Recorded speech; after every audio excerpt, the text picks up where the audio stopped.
Hey everybody, it's Gavin Seim. Hope you're having a good night. Today I want to talk about this Reddit blackout. And I don't know if you guys have seen this in the tech communities. This is being talked about a lot. So Reddit, what exactly does, a lot of people are probably watching this like, what is Reddit? Well, Reddit is this site here. And you can share links, comments, questions, and stuff like that, right? So if you go here, people post something and then you get upvotes, but you can also downvote. So you can go into the negative and then you can see here that you get what's called karma from these upvotes. So it's kind of like a scoring system, but you can share links and articles or just chat. The thing about Reddit is very granular. So there's literally a Reddit for everything. There's like broad scope Reddits for things like politics, for things like photography, right?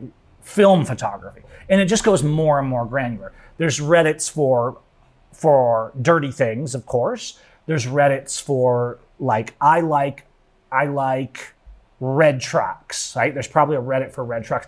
There's a Reddit for people that think it's more practical to pee in the sink than the toilet. I mean, and anyone can start a Reddit, which is kind of like a mini forum within Reddit. So I think it's important that we talk about what's going on with Reddit because it connects to what I've been saying about what's happening to us on Facebook, YouTube, Twitter, all of these platforms that were supposed to be enablers to let us communicate, to let human rights grow, to let us have free speech, that have turned around to be used against us. And to really understand this, you have to kind of go back to the beginning of what I guess we would call Web 2.0. Web 1.0 was like Yahoo Mail, the AOL disk that you got in the mail. That was like Web 1.0. Instant messenger, chat, and all this stuff. Web 2.0, and there may be some dispute about the cutoffs, but Web 2.0 was when social media came in. Things like Twitter, Facebook. Now, Facebook came out in around 2007. It actually hasn't been that long. I was on these social media sites long before most of the people I know because I was a photographer and I was into technology. And so I was always kind of trying to get out there, right? I mean, I was on MySpace promoting myself before Facebook even existed. Anyone remember MySpace? You can still go there. What is it now? What's MySpace? It's basically, I mean, I can still log in, but it's basically a news site. It appears to be where they just have articles and stuff like that because they're probably taking advantage of the residual traffic. So you had MySpace. Remember Dig, right? Dig was another one that up to a few years ago was big. Dig was kind of the precursor to Reddit where you could share articles and links and you could upvote them. And so then they would rise on the top. The idea of this, and even of Reddit today, right? It'll still show you things from other areas, but it mostly shows you what you subscribe to. And I think that's why Reddit's very popular. Let's be honest. We hate the algorithm. Google and Facebook in particular created this algorithm that has taken over the world and they now control our conversations. There's nothing more brain dead. And I'm actually really concerned for our kids, but not just the kids, of this TikTok, this short video they're doing on YouTube, on Instagram. I'm not saying I never post a short video, but I watch this content. Who has TikTok? If you sign up for TikTok, you've never used it before, within minutes, it will be showing you exactly what your brain wants to see to get the like endorphins flowing, right? To give you the pleasure response in your brain. Whether it's girls shaking their booty or whether it's, videos of cute babies, whatever it is, because you don't have to follow anyone. Within an hour of using TikTok, it is showing you what you will watch over and over and over again to the point where TikTok has actually used the cameras on your phones to read the expressions on your face so they can determine how you're responding to content. So if you post something to TikTok, it has nothing to do with who follows you. It trickles it out to the algorithm, much like YouTube does now, much like Facebook has begun doing. What an algorithm does, and we're coming to this big point on the Reddit blackout here. What an algorithm does is it shows you a few things. Let's say I upload a video to YouTube. This is why my channel, despite having 200,000 plus subscribers, most of you never see my videos. I upload a video to YouTube and it throws it out there to maybe 100 people. And it says, how long did they watch the video for? What's the watch time? How many people click through when they see the thumbnail? How long do they hover on the thumbnail? It's reading your response. When you scroll past a person you subscribe to, I want you to understand this. When you scroll past a person you subscribe to on YouTube, it recognizes that you didn't watch the video talking about human rights and justice and this person that's trying to get out of prison. Instead, you watch the video on the paintball war, on the gossip in Hollywood, on the girls dancing in the Super Bowl and how outrageous it was. It knows what you have clicked on, how long you've watched it, and what for. YouTube didn't used to be this way. It used to be subscription-based. So coming back to Reddit, Reddit does have an algorithm of some kind, but it is more rank-based. If you're a member of the I Like Old Cars Reddit, the things you can sort, show me the newest things, show me the most popular things for the past month, the past year, show me what's trending today, and it's gonna rank. It lets you rank what you see, so it makes it very personalized for you, whatever your Reddits that you subscribe to, right? Here's what happened. There's these third-party apps, because the Reddit apps and sites notoriously suck. So there's third-party apps that, just like Twitter apps, stuff like that, that access the API or the back end of Reddit. It's perfectly legitimate. It's totally normal in social media apps. Reddit said, we're not making enough money. We want to go public. I'm paraphrasing. You can look into this. I'm briefly making the non-textual version of this. They said, we're going to charge people for accessing the back end of our site to make their apps. So these apps that 2 months ago existed and were making money and maybe charged $1 or $2 a month for people to use the app, and it was a much better app, Reddit said, no, we're going to start charging these people more than they're charging their customers. It's going to cost them millions of dollars a year. And the Reddit users, the app makers are saying, screw it. We're shutting down our app. We're not doing it anymore. And the Reddit users are in mass protest. So you have thousands of Reddits for the past few days now that have been dark. They've closed off their Reddit to access and made it basically private so nobody on Reddit can see it, even its members, and said, we're shutting down our Reddits. Now, the idea is they're only doing this for a few days, but some of them are going indefinitely. And really, that's what you're going to have to do. Now, someone might say, and let's talk about this. So you come to Reddit, and Reddit's still up, right? You can still scroll through and see things on Reddit, but the activity on Reddit has dropped substantially because a massive number of the major Reddits, right? You might say, oh, a few thousand of these went offline. We're talking about the Reddits that drive most of Reddit. A good portion of those close the door. Because at the end of the day, all these social media, and this is what I'm getting at here that I really want you to understand. You don't have to understand all the back end if you're not a Reddit user. When Facebook, I shouldn't say it was stolen, but I had two-factor authentication and every security on my Facebook account. And I did a video here on the channel in last October.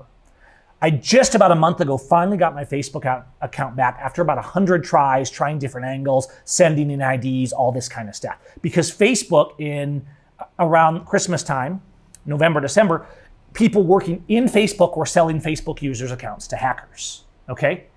And Facebook doesn't give a rip. Their system is so primitive in terms of actually getting back access to your content. So technically I have my Facebook account back, but I'm barely using it because I didn't miss it very much. I kind of miss being able to see your guys' posts, being able to see what's going on with people I know and fellow activists, and occasionally share a link or a video.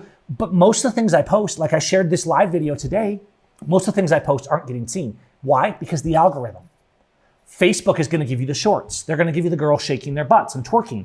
Facebook is going to give you little babies. It's going to give you cats, right? Whatever your preference is, it knows what you're clicking, how many times you're watching it, how long you're watching it, whether you click like, whether you share, and it's showing you the mindless trash, not that you subscribe to, not from the pages. And this goes back to the beginning of Facebook. We were scammed in social media. Web 2.0 was a scam. It was supposed to allow us to use our devices and our cameras to change the world, to communicate with friends, to connect, to expose corruption. At first, it started to do that. When Facebook first came out, if I went back to my photography pages, in the first couple years, 2008, 2009, I had maybe 10,000 fans on my photography page, right? If I posted a photo, within 20 minutes, it would have hundreds of likes. It was a rush. It was wild. And those of you who were on Facebook back in those days, remember this, okay? And it was a completely different animal. Then around 2012, 13, 14, Facebook ads really became big. They wanted to make money. Then it became all about the money. And then the pages, if you have a page, I have pages, my Gavin Seim for Liberty page has like 40,000 subscribers. My photography page has like 60,000 likes, right? It means nothing anymore. Just like my subscribers. How many do I have on my YouTube, right? If you go to my YouTube channel, how many subscribers do we have? Here's the channel. I have 225,000 subscribers. Now that's not any kind of legendary status, right? But it used to be that with this many subscribers, I would post a video and I would have 30, 40,000 views by the next morning. You want to know how many views I get now on these videos? I'll tell you. I'm not going to be ashamed of it because it's not because of my content. It's because of the algorithm. What do most of my videos get? Get ready for it.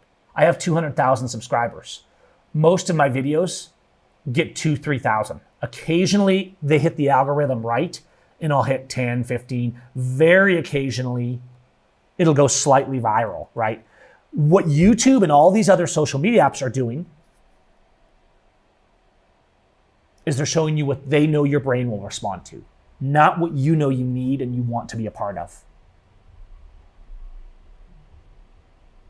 And so your subscribers, if I had 1 million subscribers, it wouldn't make the difference because you don't get views based on subscribers on YouTube.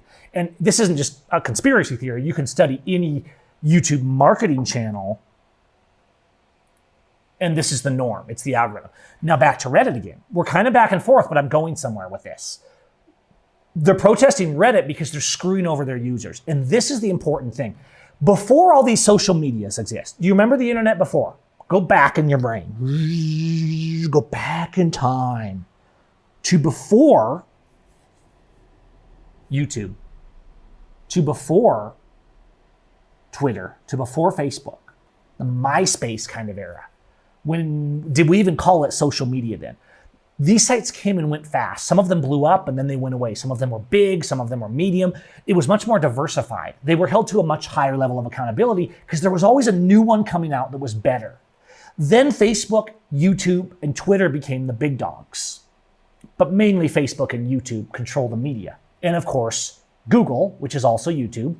Google in the search results, of course, controls this too. So if they don't want you questioning the sickness, you're censored. If you post videos about it, they're banned. If you search for it, they won't show you what you search for. They'll show you government propaganda. So your search engines are controlled. We're supposed to give you access to the world's information. Your media engines that were supposed to allow all of us to be journalists are controlled. And if you say the wrong things, they will be silenced, demonetized, or simply just won't show up on the algorithm because you're all controlled by the algorithm. Reddit, I think people like because it's a little less algorithm. It's user votes based. But Reddit's saying, no, it's all about the money now. We're going to screw you over and get the money. And what people are saying is, wait a minute, screw you. These sites are nothing without the users. This is our content. Reddit doesn't post anything. Remember before all this, we had forums that were hosted by a group of people, right? And so if you didn't like one forum on cars because the guy that ran it was a jerk, you went and found another forum on cars. And so while they may not have respected your right to speech, there was always another one. The idea of these big platforms is like, we have a right to communicate and speak, except we don't because they censor us. Except Reddit is saying, we're not going to let you consume the content you're creating in the way you want because we want to show you more ads. We want to control what you're seeing. And so the Redditors who are more used to this we're in control mindset still than the TikTokers and the YouTubers and the Facebookers who don't even pay attention to the fact that they're only being shown what the complex and the corporation wants you to see. They're pissed, and rightly so. And Reddit should go down if they don't back off. Because we need to start remembering at the end of the day that just like the government, if the government doesn't fear the people, there's tyranny. And if the government fears the people, because in the end of the day, there's always going to be some kind of government. If the government doesn't fear the people, there's tyranny. And if the government does fear the people, the pendulum of liberty, the needle of liberty starts to swing back the other way toward liberty. So what we're talking about, and this goes back a lot of tech people like Louis Rasmussen, right? Louis Rasmussen is talking about this. He's a right to repair guy. He has a channel. He's always talking about this, and he has a big following. And he's talking about the fact that you buy cars now and they can shut them off remotely. You're getting cars where if you don't pay annually, they'll turn features off. You can go buy like a BMW. It comes with heated seats. The car that you paid for, the product that is your property, comes with heated seats installed, but you have to pay an annual subscription if you want to activate them because they're locked out in the computer. They installed the product in your $80,000 car, but to use them, you have to pay them on a reoccurring basis.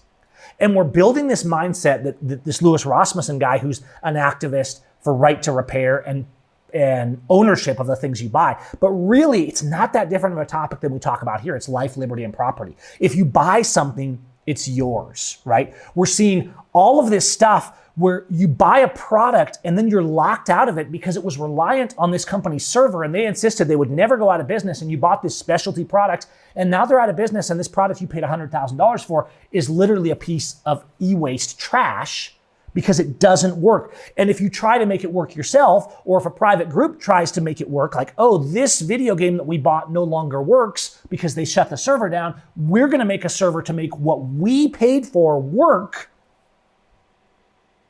they sue them. And they say, no, that's our copyright. No, we bought it and you decided that you can no longer use it. What the idea is, what's happening here, from the government to the corporations to the electronics, is you will own nothing and you will like it. It's happening with the phones, with the inability to repair. Do you guys remember phones 20 years ago? I realize the phones do way more and they've gotten way more complicated, but there's a huge push, like I should be able to change the battery on my phone without sending it back to the factory. I should be able to open the backup, right? I know our phones are waterproof and the standards are a lot higher, but it's BS. All the excuses companies like Apple and these other companies make, Samsung, like, oh, no, it's because of this, it's because of safety, it's because of security. No, it's BS. It's because they want you to get this phone. Oh, it doesn't work very good anymore. It's not worth fixing. I'm going to throw it away or give it to my dog, and I'm going to go buy the new one. They want us to live as slaves. Have you guys seen these Apple goggles, these AI goggles that they're coming out with? You can practically live in these things, you guys.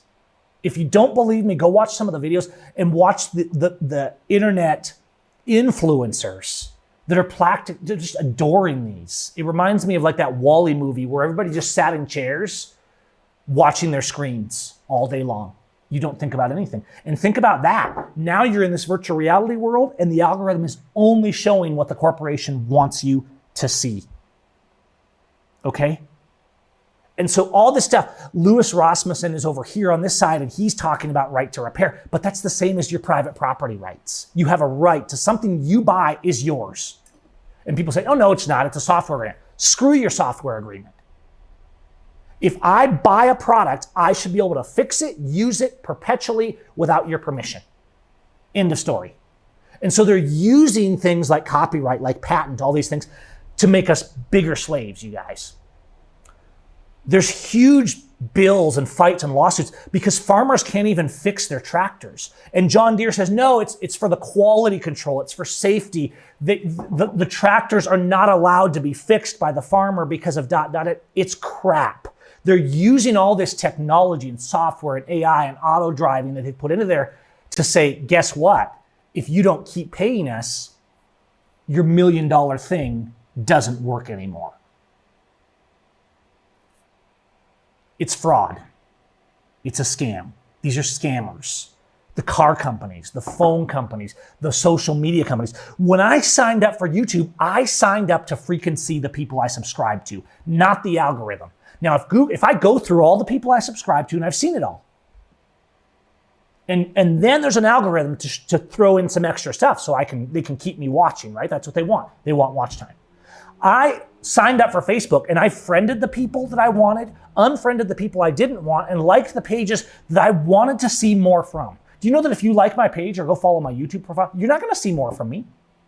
Not unless the algorithm sees it's getting a lot of likes and engagement because it appeals to your primitive brain that just wants to be entertained. So what they're doing is they're giving us circuses. We don't even need the bread anymore. The algorithm just gives us the circuses. The bread is delivered from Amazon. So, I mean, we don't even have to go find that. They don't have to give that to us. That's charged to our credit card, and the circus is streamed perpetually right here. And we think we're subscribing to things. And this comes to a bigger point. These things need to be decentralized, right? Reddit, these should be blacked out. These tech companies need to feel the hurt when they screw us over. The car companies, they say, oh, this new car, you have to pay annually for to use it, and you're a fan of Audi, right? I remember the first time someone told me, this car has I just bought a new Audi. Oh, that's nice. Yeah, it's kind of crazy. It doesn't even have a dipstick. You can't change the oil. You have to take it to the dealership to change the oil. And I was sitting there thinking, well, why? I wouldn't want a car that did that. I don't work on my cars that much, but it's my choice whether I do my car. Now, I'm sure by this time, obviously, you can probably take it and get the oil changed. But the point is, you couldn't just check your oil. How stupid as a car company are you? Right? You're not serving your customers. Eventually, that car is going to get old. That motor is going to get worn out, and you need to check that oil. You know what's going to happen when you can't check your oil? You're probably going to burn your motor up in the crappy Audi that you bought, right? Because it's a light, it's a computer module. Somewhere along that line, somebody's going to make a bunch of money off you because of this crap of intentionally bad engineering meant to screw you over. And now it's to the point where they're implementing features in cars that cease to work if you don't meet certain requirements. Pretty soon, if you don't have enough social points, the car just won't drive. You'll go out in the morning like, no, you can't drive today. Everything will be controlled. These things need to be decentralized. I recently just started out my photography podcast. Again, the Pro Photography Show. And this goes along with my other YouTube channel, Seim Studios. And one of the reasons I did this is I realized for years, I did this podcast for years, up till about 2015. And then I got really busy with activism and running all over the country and doing other things. And I was also trying to build YouTube channels and things like that. And I thought, well, this is kind of the future. I want to do more with video because I do like making videos. Now we've realized, right, my channels were growing. People that subscribed to me were actually seeing my content. I was stupid. We made a mistake, you guys.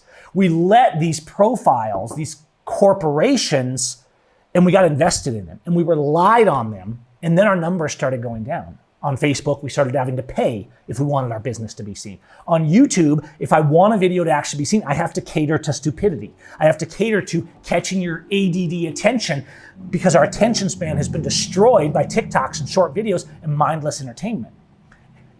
If you watch YouTube marketing videos, you know this. If I put a video on here, most of the people that see this video won't click on it. And this video, when I cut it out of this live stream tomorrow, will get maybe 1,000 views, you guys. In the past, it would have got 100,000 easy. Why? Because it's not a video that will get your dumbed down attention in the first 10 seconds and then hold it. The big YouTubers are obsessed with this to the point where they're like having breakdowns because you have to be changing the image on the screen. This has just been me talking. That used to work. If I'm actually making a video that's going to get views, we try to change the image on the screen to a B-roll, to a different scene, to flipping to the screen or flipping back. We try to change the image on the screen every 15 seconds because that's what you have to do just to hold the attention span now of the current generation online. And then they can shut us down whenever we want. What most people don't realize about podcasting is it's not centralized. It's kind of like a blog where you can have a WordPress blog, right, on your server. Sure, if somebody wanted to bad enough, they could shut down your server, but you could also have your own private server, right?